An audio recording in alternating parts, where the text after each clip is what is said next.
the inhumane, unjust, and illegal treatment of African Americans by Western nations viewers. In this world, there is always a possibility of freeing someone who is imprisoned, but there's no possibility of freeing a person who does not even realize that he is in prison. There was a time when slavery was common in America. Slaves were bought and sold like material possessions. Since white people did not consider them human beings, there was no concept of giving them rights. They were seen as personal property that could be kept for life. Newspapers published advertisements for the sale of black slaves in words such as, "Good news, healthy, strong, and sturdy black slaves available, young men, women, and children, limited stock, first come, first served."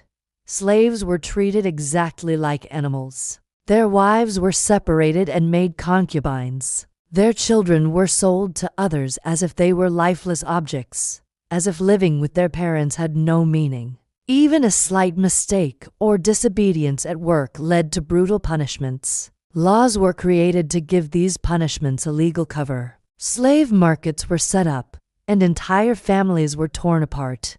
By 1860, over 1 million slaves had been traded in America. Then, the humanity inside some people awakened. They realized that these black people were also human beings and that keeping them as slaves was not right. A movement began against slavery, which eventually led to a civil war in America. February is now celebrated as Black History Month in America and many European countries. America is currently going through a period of intense protests, but this is nothing new for the country. The African American people have taken to the streets many times to demand equal human rights and justice. They never looked back until their rightful demands were fulfilled. The strength of their voice and the truth of their struggle have now reached a point where white American police officers kneel and bow their heads, apologizing to black citizens. Viewers, this land of America has seen the time when black people were loaded onto ships from Africa and brought to America as slaves. As Malcolm X said, millions of black men and women were brought from Africa to America in chains. If it were in my power, I would show you the blood scattered in the depths of the sea, the pieces of human flesh, the broken bones, and the crushed skulls. European trader ships would go to Africa and return full of slaves. Sharks would follow these ships because they knew they would get human flesh to eat. In a century, around 110 million black people were either enslaved or killed. Viewers, if we talk about the previous century, the struggle of an African American woman named Rosa Parks for equal rights cannot be forgotten. Rosa Parks is among the most famous personalities in American history. In December 1955, she, a black woman living in Georgia, faced daily humiliation due to her color. That day, after finishing work, she boarded a bus to go home.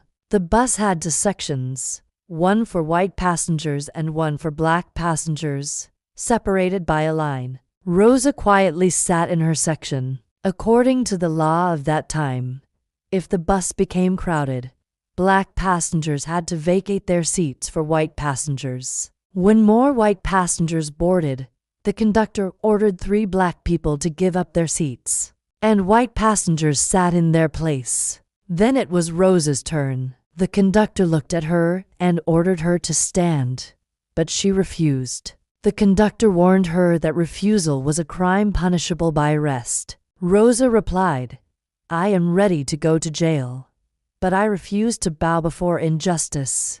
Police were called, and Rosa Parks was arrested. She was sentenced to a few days in jail and fined $14. After her arrest, a strange silence spread across America. Out of that silence, a great resistance was born, a movement that became a turning point in the struggle for human equality. Martin Luther King Jr. became the soul of this movement. It lasted for 382 days, during which no black person in the city used public buses. After long protests, demonstrations, and constitutional battles, the struggle finally succeeded. The dividing line inside buses was erased. Now, no black person was forced to give up their seat. Thus, an unjust law could not stand before a woman's courage. Rosa Parks proved that injustice remains injustice only until it is challenged. She was later awarded America's highest civilian honor, and over a dozen universities awarded her honorary doctorates. Her defiance gave strength to the weak, and that moment of resistance became the brightest chapter of her life. Viewers, if you are a woman and black in America, you face both gender discrimination and racism. And if you are a black Muslim woman, then along with color, gender, and race, you also face Islamophobia, double prejudice, and unjust restrictions. For a black Muslim woman, even with all her abilities, becoming a member of the U.S. Congress is as difficult as drawing water from a rock. A clear example is Ilhan Omar, a black Muslim woman and a member of the U.S. Congress. A white man once threatened her, saying, "I'll blow your head off with bullets. You're a Muslim, a terrorist. How dare you become a member of the U.S. Congress?" This incident reflects the harsh realities faced by ordinary black women and their families in America. There are about 40 million black people in the country, around 13% of the total population, and more than 25% of them live below the poverty line. 12 million black American children lack access to basic health care and education. Shockingly, 40% of America's prison population consists of black people. Many black families don't even have a roof over their heads. More than 500,000 people are homeless, 40% of them women, many of whom face such unbearable hardships that they either die or take their own lives. A tragic example of police brutality is that of a 50-year-old black woman, beaten so savagely by an officer that she fell to the ground, and then he climbed over her and slammed her head against the pavement. Such horrifying violence shows what black women in America endure, even in old age, as if cruelty itself has lost its sense of restraint. Viewers, one of the greatest problems black families face is raising children who grow up without knowing their fathers. This leads to financial, psychological, and social problems. About 75% of white children under 18 grow up with both parents in a stable family system, while 1/3 of black children under 18 are raised by single mothers in poor conditions. In health, culture, and economy, white women enjoy privileges completely denied to black women. In the famous American author Margaret Mitchell's novel Gone with the Wind, the black character Mammy was played by a heavy-set black woman who won the Best Supporting Actress Oscar for her role.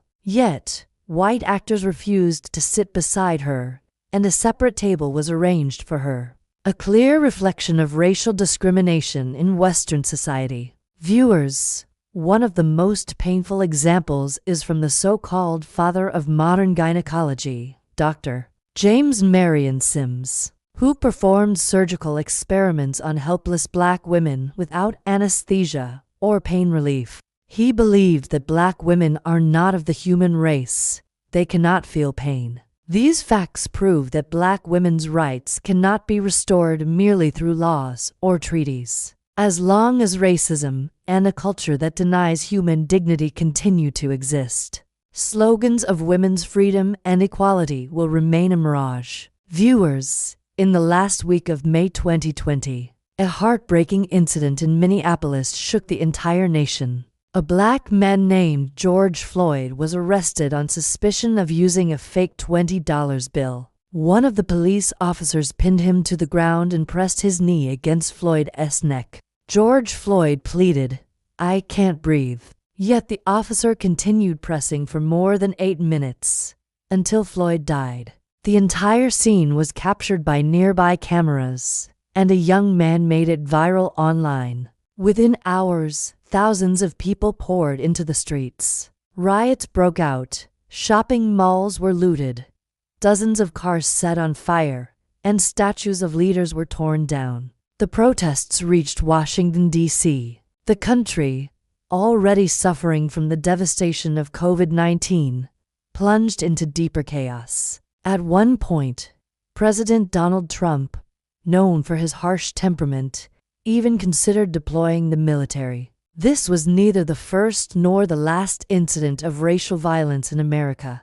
Police brutality and racism continue to appear every day. Yet, the dying words of George Floyd, "I can breathe," have become a symbol, a cry that echoes in every young American's voice. The story of racism, slavery, and the denial of human rights for Black people in America dates back centuries. When Columbus discovered America in 1492, European settlers began arriving in the 16th century. As farming and construction expanded, the demand for labor grew. European colonizers began luring, deceiving, and kidnapping innocent Africans, transporting them to America in ships like cattle. From Senegal, 750,000 people.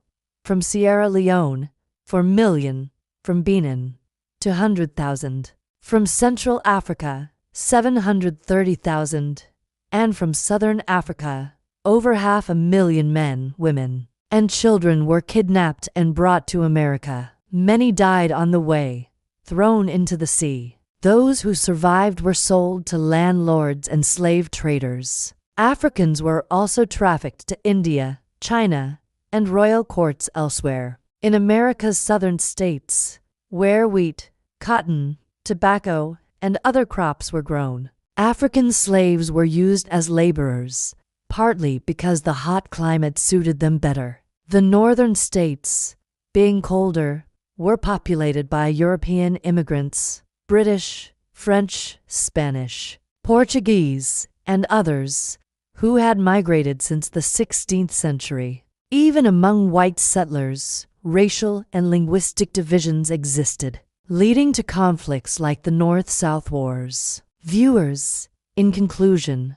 we can only say that racial and other prejudices are destroying the world. Those who forget their true worth are bound in the chains of slavery to fight oppression. We must learn, and we must rise.